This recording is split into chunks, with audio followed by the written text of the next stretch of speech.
More than 1,27,000 deaths.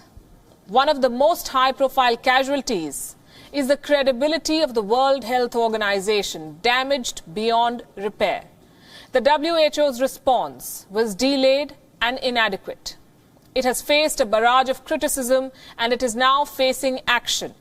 America has cut the funding of the World Health Organization. Last week, US President Donald Trump had called the WHO, quote-unquote, China-centric. Last night, he decided to hold back funds.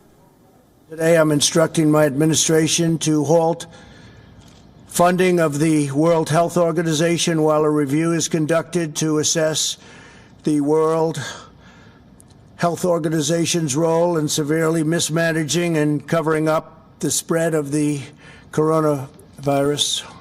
Everybody knows what's going on there. Everybody knows what's going on there, says the US president. His criticism matters because America is the largest contributor to the World Health Organization, the biggest donor. Last year, America gave more than $400 million to them. That was around 15% of the WHO budget. China was the second largest contributor. They gave around $86 million in the last financial year. Now, the fact is that Donald Trump should be the last one to preach about timely action, and his own list of failures is fairly long. But in this case, his criticism of the WHO is fair and accurate. Government officials and health experts the world over have raised serious questions about the WHO for downplaying this crisis, for moving too slowly, and for bending over backwards to help China. In Japan, the Deputy Prime Minister began referring to the WHO as the Chinese Health Organization, the Deputy Prime Minister of Japan.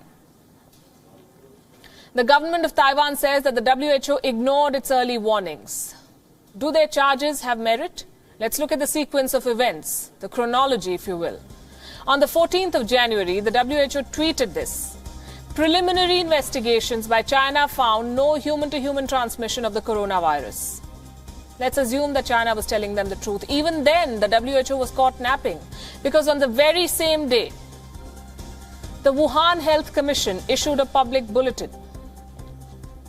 It said the possibility of human-to-human transmission, quote-unquote, cannot be ruled out. What does this make of the World Health Organization? They were sleeping at the wheel. Then we have Dr. Tedros Adhanom Ghebreyesus, the WHO Director General. His leadership, or more precisely, the lack of it, has been criticized. Instead of calling out China for the cover-up, he has showered praise on China.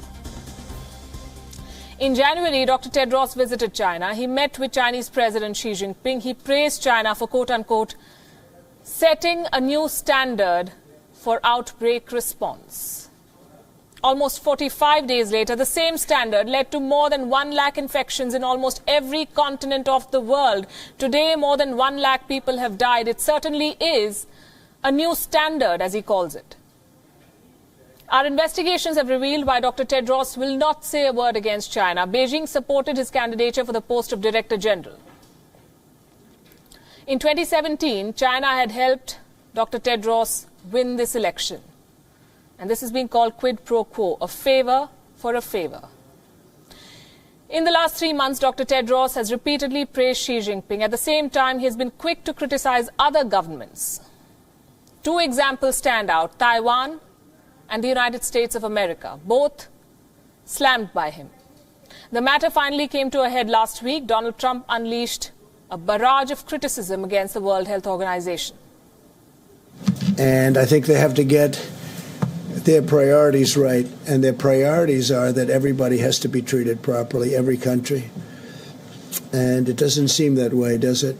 And the World WHO, World Health, got it wrong. I mean, they got it very wrong. In many ways, they were wrong. They got it wrong. They severely mismanaged the situation. They aided China's cover-up. In March, the WHO made an appeal to raise $675 million to help fight the pandemic. And now they're reportedly planning to make a fresh appeal for $1 billion. That money may be very hard to come by, given their record.